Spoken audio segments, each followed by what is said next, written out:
whose broad stripes and bright stars through the perilous fight, o'er the ramparts we watched, were so gallantly streamed.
Ladies and gentlemen, please welcome Congresswoman Tulsi Gabbard.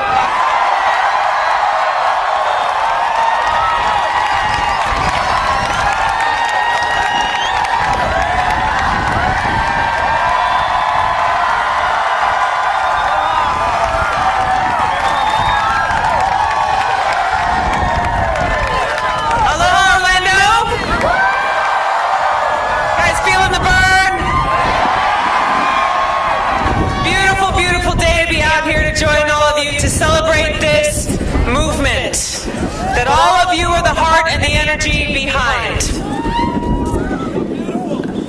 You're beautiful. Where I come from in Hawaii, we say aloha, but it's a word that means more than just hello and goodbye. It's a word that means when I come and I aloha you, it means I'm coming to you with an open heart. I come to you with respect, with love and with compassion, that we all stand equal, together, on one ground, in this wonderful fight towards a brighter future. Aloha.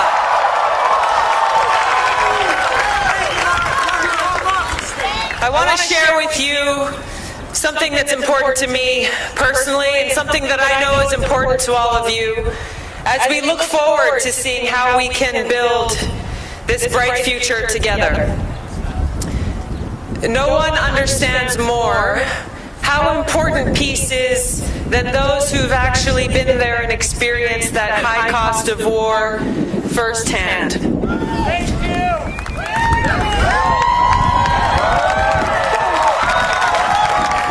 We have some veterans here, I know, in the crowd. Brothers and sisters who've served in uniform.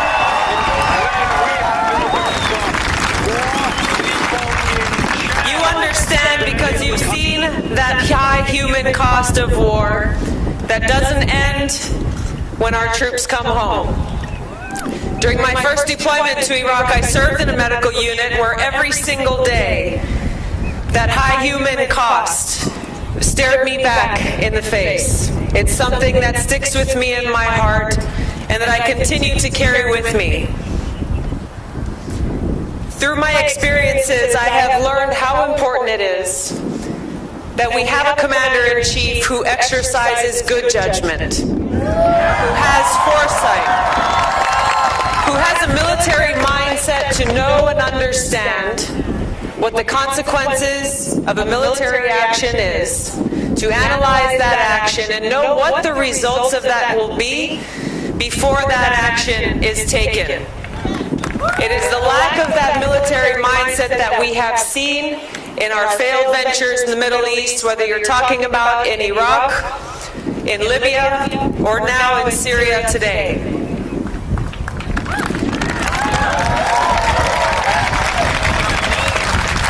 I'm endorsing Senator Bernie Sanders and supporting him and helping him in his efforts to be our next Commander-in-Chief because he has that good judgment. He has that intelligence. He has that foresight.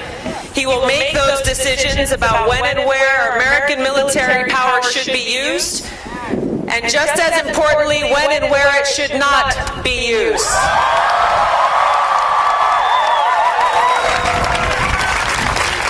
Now, in this war that's being waged today, yet another one of these interventionist regime change wars in Syria, his opponent in this primary has made it clear that she will continue that war. She has supported that war.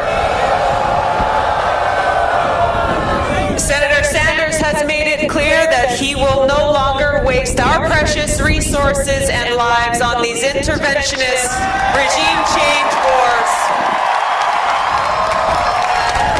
He will fight to protect the American people from those who threaten us, but he will focus those resources on investing in and rebuilding our nation right here at home. So that's the clear choice that's before us. Florida, you have already begun early voting. It ends on Saturday. You've got a big day coming up on March 15th.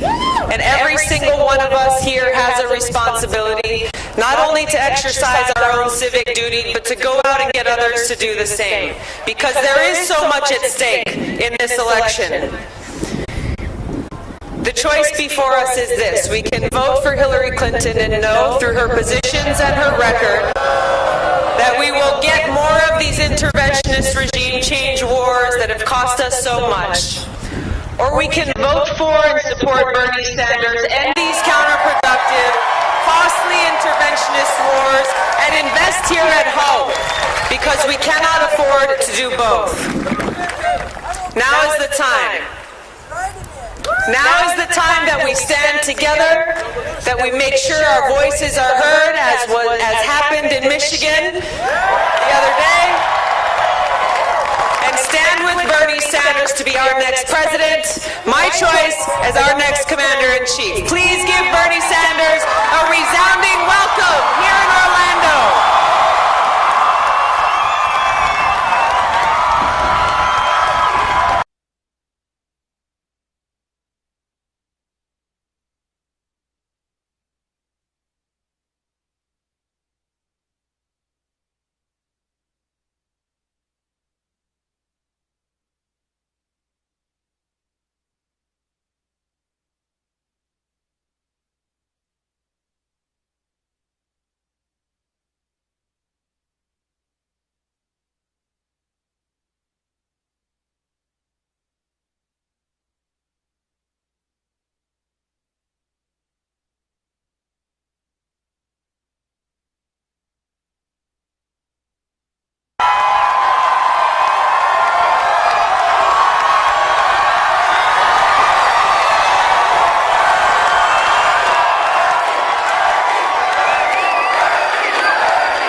Fantastic turnout. Thank you so much. Let me thank Jeannie Robles and Jim Ofant, and let me thank Tulsi Gabbard. Not only, as you know, Tulsi is a great congresswoman from the state of Hawaii. She is a veteran, and she is a champion in the fight to make sure we do not get involved in perpetual warfare in areas we should not be.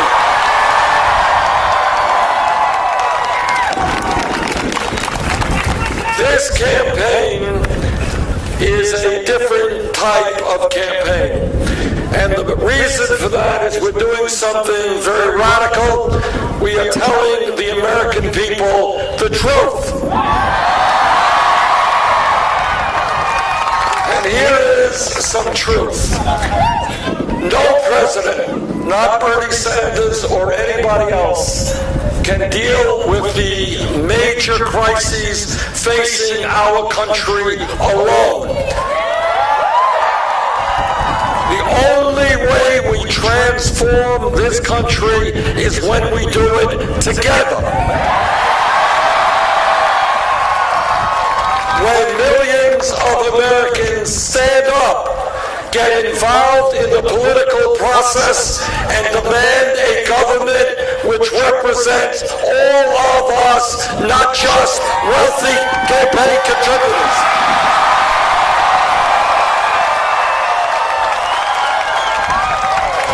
Now, this campaign is different because we listen to the people, not billionaire campaign contributors.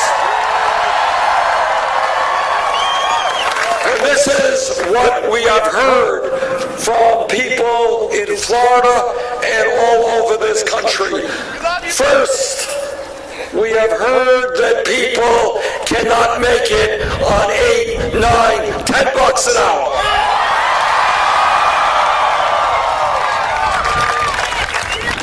Not at the Disney World, not any place else.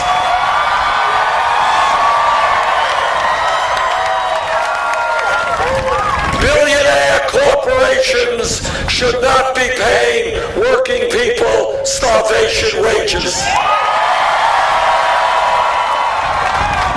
People who work 40 hours a week in this country should not be sleeping out in their cars. And that is why, together, we're going to raise the minimum wage to $15 an hour.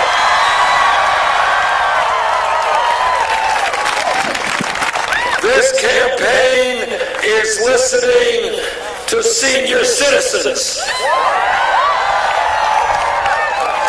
And what senior citizens are telling me is they cannot make it on $11,000 or $12,000 a year Social Security.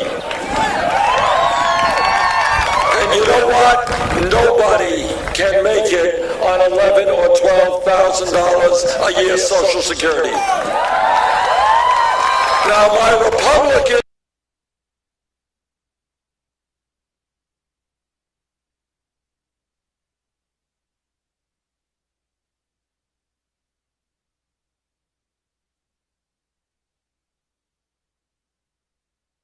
Social Security benefits. This campaign is listening to the veterans community. And what the veterans are saying is they want quality health care and they want their benefits in a timely manner, and that's what we're going to provide to them. This campaign is listening to young people.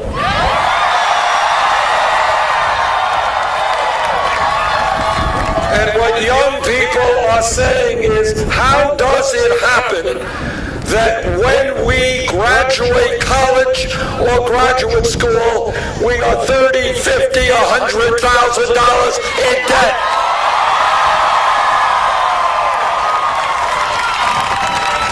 This country needs a well-educated workforce to compete in the global economy. We should not be punishing people who get an education. We should be rewarding them.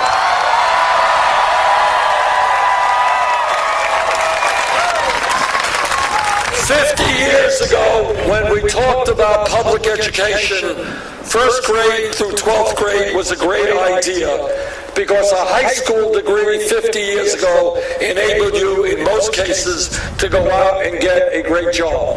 The world has changed. The economy and the nature of the economy has changed. And that is why I believe that when we talk about public education today, we should be talking about making public colleges and universities tuition free.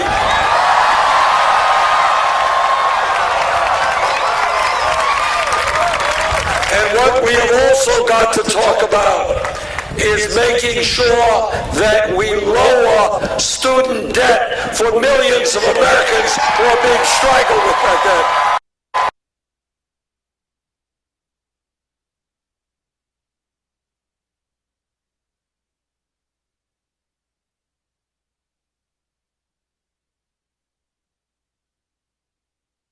I've talked to people who've been paying off that debt for decades. That is crazy. And what our legislation does, and what I will do as president, is give everyone in this country who has student debt the ability to refinance that debt at the lowest interest rates they can find.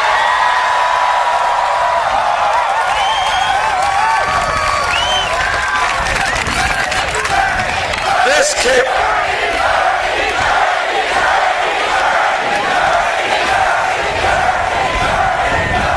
Now, some people say, they say, oh, Bernie, you're a nice guy, and you want to make public colleges and universities tuition free, and you want to lower student debt.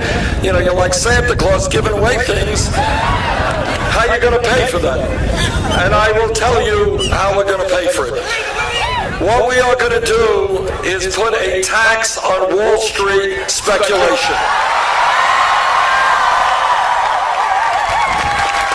Now, all of you remember, and people in Florida remember this very clearly, that Wall Street greed and illegal behavior drove this country into the worst economic decline since the 1930s.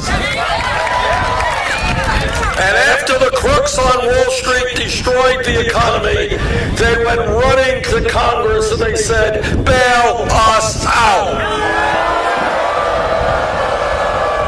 Well, now I think it is time for Wall Street to help the middle class of this country.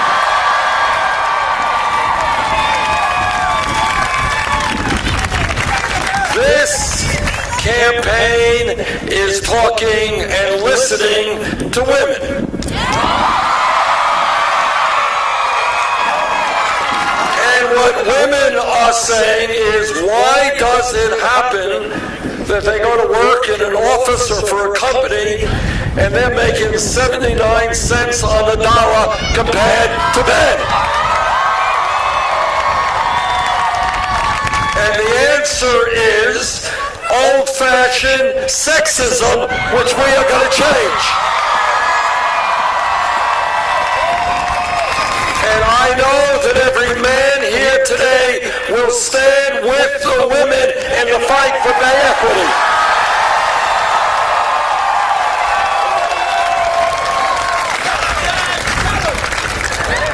And this campaign is listening to our brothers and sisters in the African American community.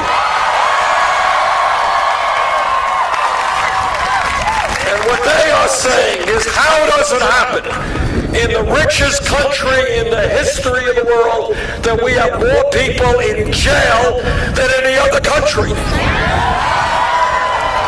And brothers and sisters, this is a disgrace that together we are going to end. We're not going to see our jails packed with young people, African Americans, Latinos, Native Americans. We are going to reform a very, very broken criminal justice system.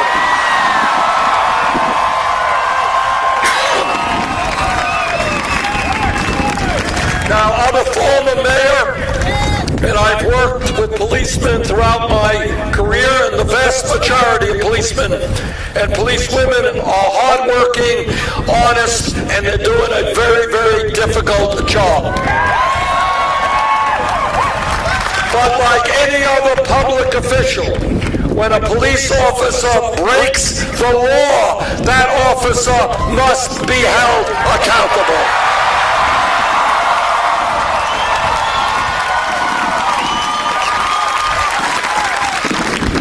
We are going to demilitarize local police departments.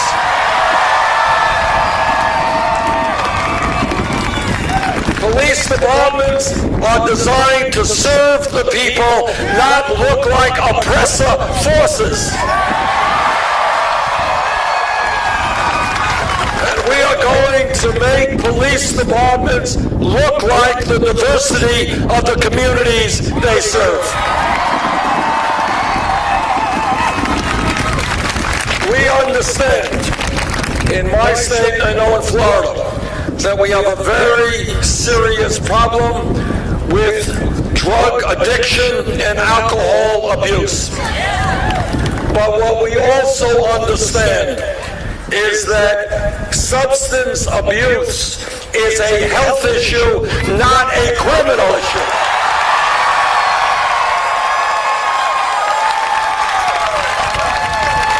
We need a revolution in mental health treatment in this country. When people need help, they should be able to get help when they need it. We have got to take a very hard look at the so-called war on drugs. Right now, under the Federal Controlled Substance Act, heroin is listed at the same level as marijuana. That's wrong.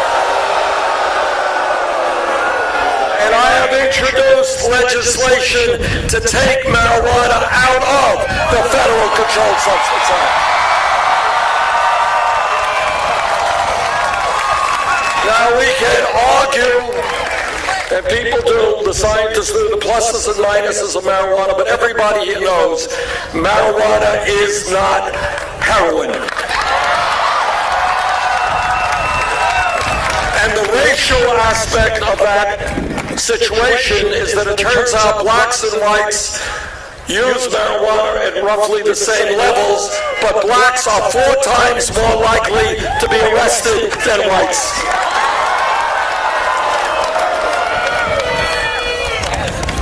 Our campaign is listening to our brothers and sisters in the Latino community.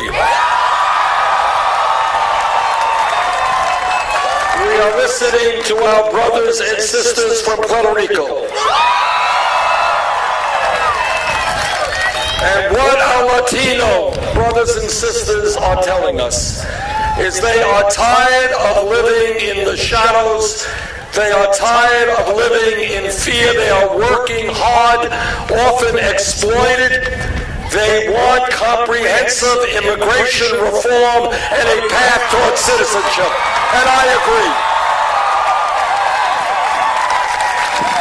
And our brothers and sisters from Puerto Rico are tired of Wall Street vulture institutions charging their government outrageously high interest rates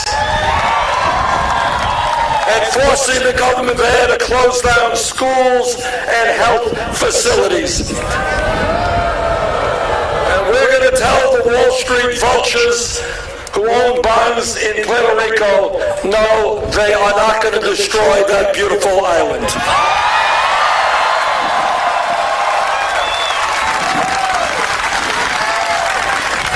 This campaign is listening to a people who never get listened to, and that is our Native American brothers and sisters. Everybody here knows how much we owe the Native American community. How much their culture and their way of life have given to all of us. And yet for hundreds agreements, treaties have been broken, they have been lied to. Together, we are going to change that and treat Native Americans with the respect and dignity they deserve.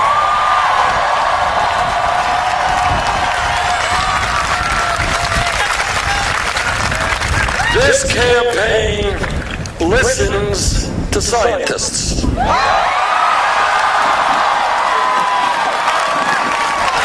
I am a member of the Environmental Committee of the United States Senate. And I have talked to scientists all over the world. And virtually unanimously, what scientists are telling us is climate change is real. Climate change is caused by human activity. And sadly and tragically, climate change is already doing devastating harm in this country and around the world. And this is what the scientists tell us, is that if we do not get our act together in a very short period of time, the bad situation of today will only become worse in years to come. And in fact, by the end of this century, this planet could be 5 to 10 degrees Fahrenheit warmer than it is today. And what that means, let's be clear about what that means. What that means is more drought, more floods, and you're already seeing that in Miami Beach. More extreme weather disturbances, and you're seeing some of that here. More acidification and destruction of the oceans. More rising sea levels. More international conflict as people fight for limited natural resources. That is the future if we don't have the guts to stand up to the fossil fuel industry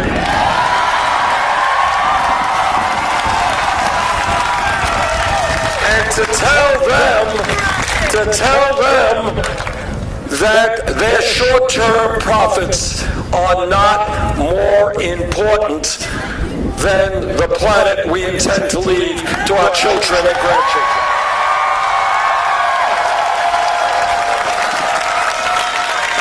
And when we talk about water, and when we talk about our environment, we have got to put an end to fracking.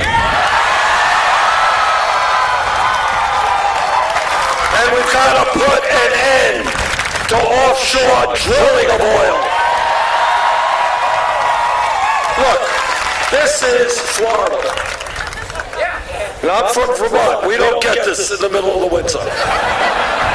This state can be producing enormous amounts of energy from solar.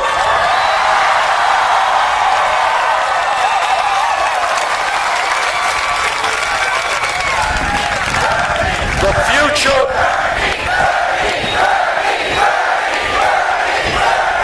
future of energy in America, if we are going to save this planet, and if we're going to work with other countries around the world, is to do everything we can to move to energy efficiency, to solar, to wind, to geothermal, to sustainable energy.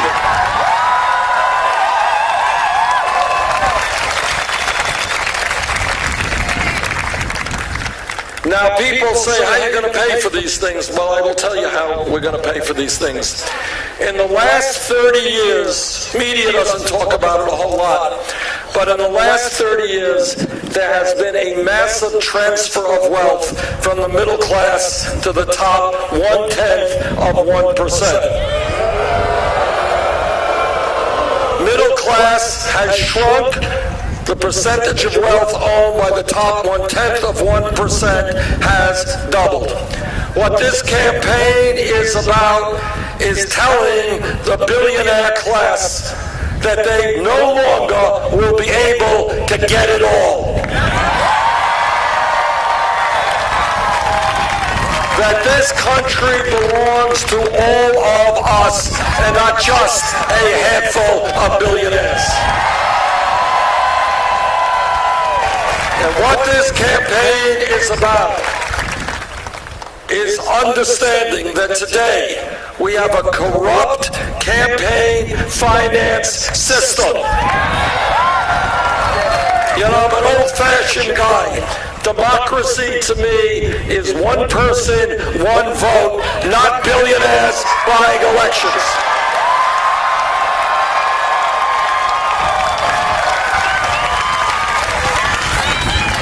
And one of the differences between Secretary Clinton and myself is I do not have a super PAC. I do not want a super PAC.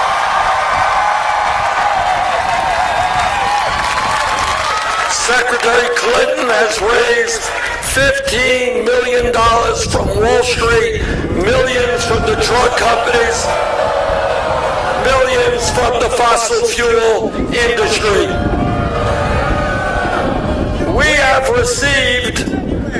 We have, on the other hand, raised money through 5 million individual campaign contributions. And do you know what our average contribution is? $27. We are not indebted to Wall Street, the drug companies, or the oil companies, or the coal companies. To paraphrase Abraham Lincoln at Gettysburg, this is a campaign of the people, by the people, and for the people.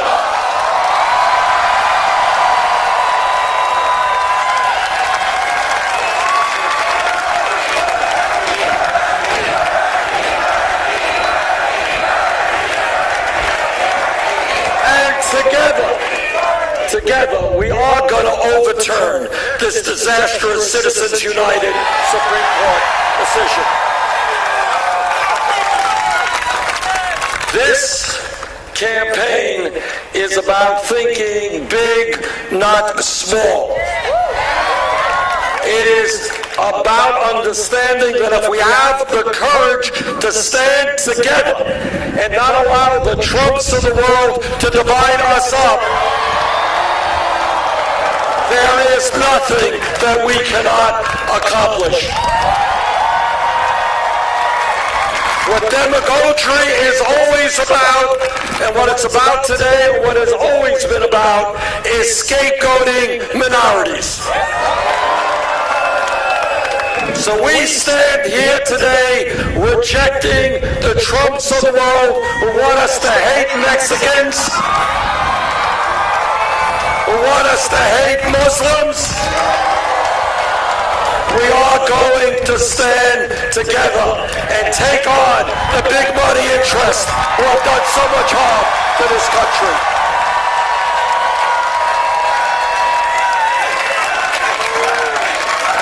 What this campaign is about is exposing Republican family values. When they talk about family values, I want everybody here to know exactly what they are talking about. What they are saying is no woman here today or in Florida or in the United States should have the right to control her own body. I disagree. What they are saying is that our gay brothers and sisters should not have the right to be married. I disagree. When I talk about family values, what I talk about is ending the international embarrassment of the United States being the only major country on earth not to guarantee paid family and medical leave.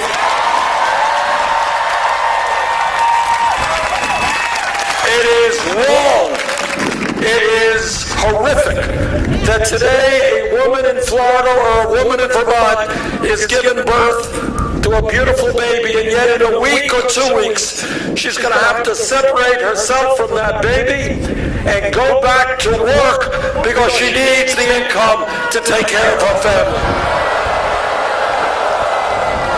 Together we're going to join the rest of the industrialized world, guarantee 3 months paid family and medical leave.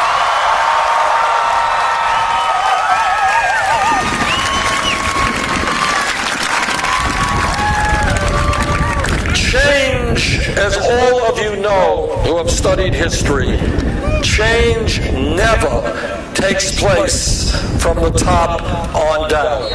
It's never some president or some important guy signing something. Change always takes place from the bottom on up. When workers 150 years ago were being treated like animals, working 7 days a week with no rights, brave workers came together and said, we will have dignity and respect. We're going to form a union.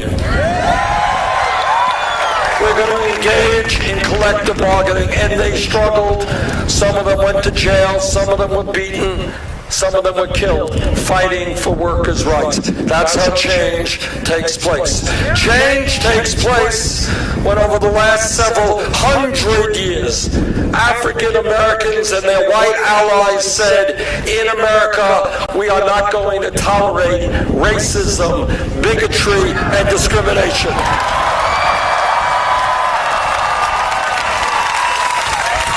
And some of those fighters were beaten and jailed and lynched, but they continued the fight to make sure that America fulfills its promise of justice for all people.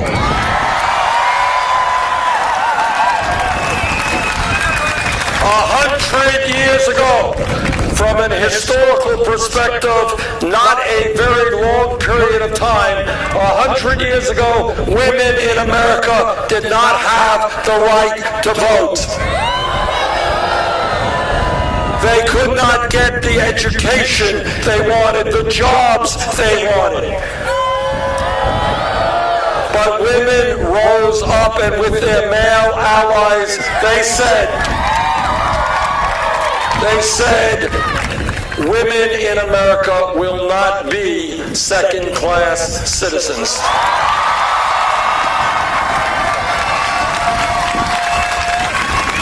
And they struggled, and they went on hunger strikes, and some of them died in order to make sure that women in America were treated with the dignity and respect that all of our people deserve.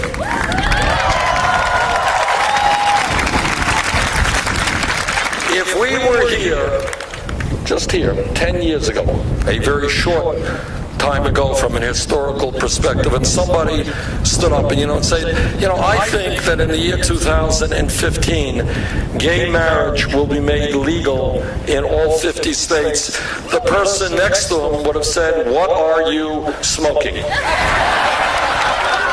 Which raises a whole other issue.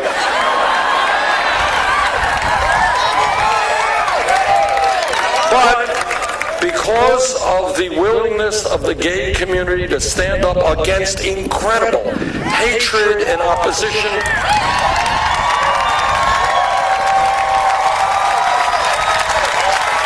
and the willingness of many straight people to stand with them, we have achieved huge change.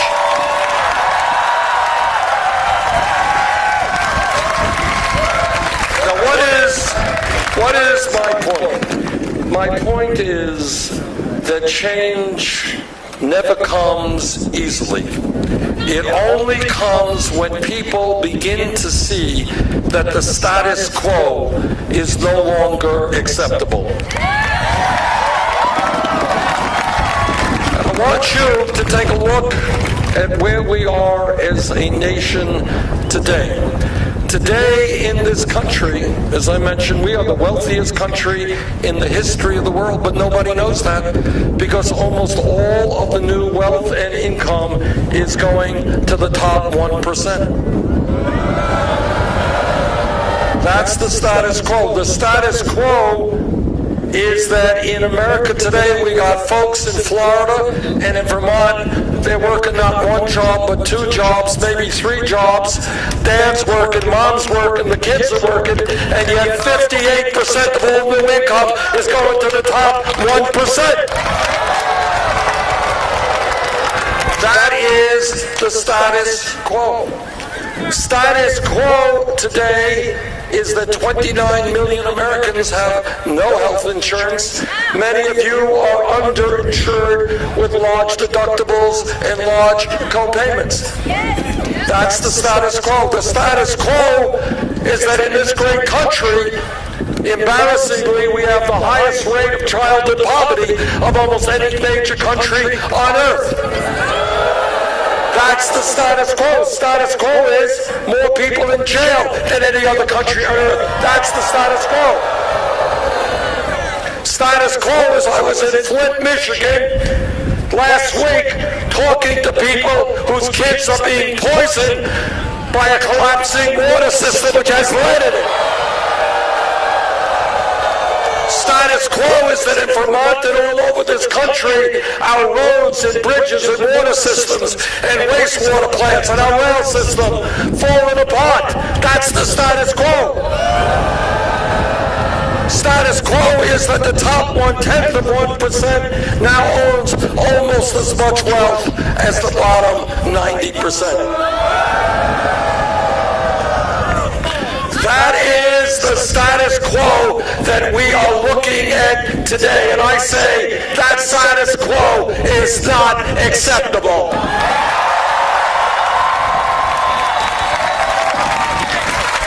And that we have got to change it. Now let me also tell you about the status quo, which is that the people who own this country do not want you to vote. They do not want you to participate in the political process. But here is the only antidote to what these guys are doing. They want a world in which corporate America, Wall Street, and large campaign donors can do exactly what they want because they have bought the United States Congress and bought the White House. Do you think any of these billionaires are staying up nights worrying that people here are working for $9 an hour? They could care less. Do you think they care that elderly people are struggling at $11,000, $12,000 a year Social Security? They could care less. The only way we make change, and as I said a moment ago, that's the only way change has ever taken place, is when people stand up, fight back, and demand a government that represents all of us.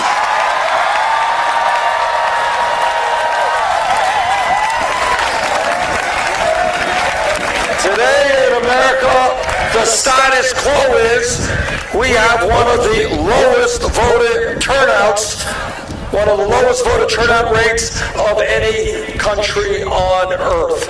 I think together it's time we change that, creating the highest voter turnout of any country on earth. Not only are we going to overturn the Citizens United, we are going to stand up to those cowardly Republican governors who are trying to suppress the vote.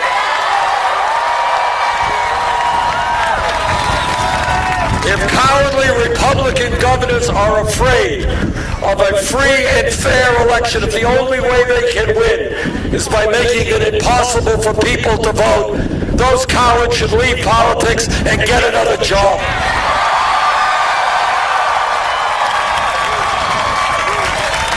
Our view, my view, is if you're 18 years of age in this country and a citizen, you have the right to vote. End of discussion. Now, I have been attacked and criticized for a whole lot of things, and one of the areas that I'm criticized is that, well, Bernie is a nice guy, but he cannot win a general election, can't defeat Donald Trump. Well, let me just tell you something. Virtually every poll that has come out in the last month has us running way, way ahead of Donald Trump.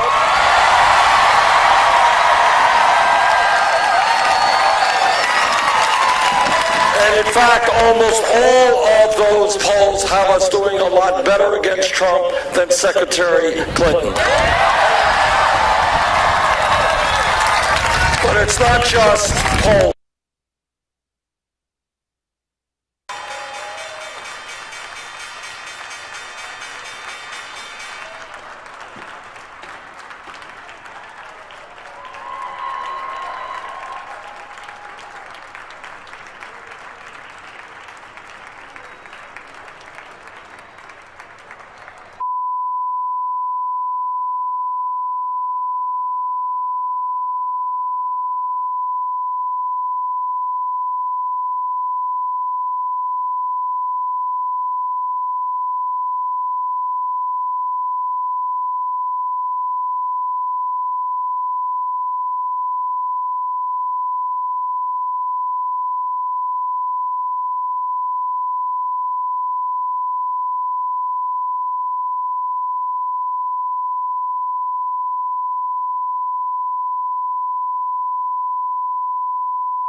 Understand that every major religion on earth, Christianity, Judaism, Islam, Buddhism, understands that love trumps hatred.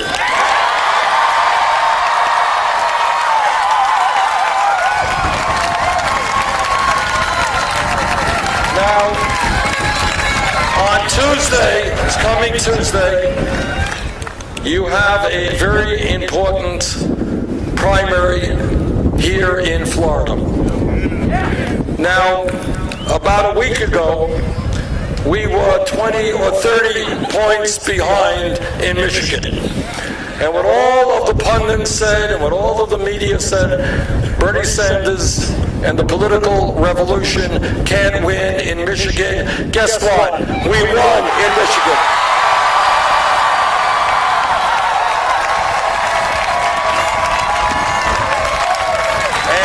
Won in Michigan because there was a record-breaking turnout of people who stood up and said, this government belongs to all of us, not the few.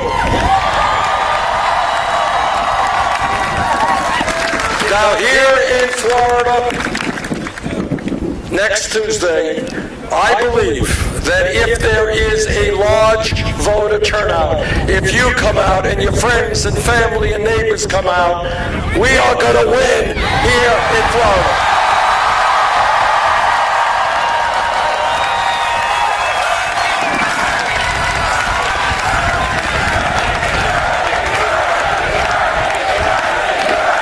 So today I am asking you to make certain that Florida becomes a leader in the fight for the political revolution. Please vote. Thank you all very much.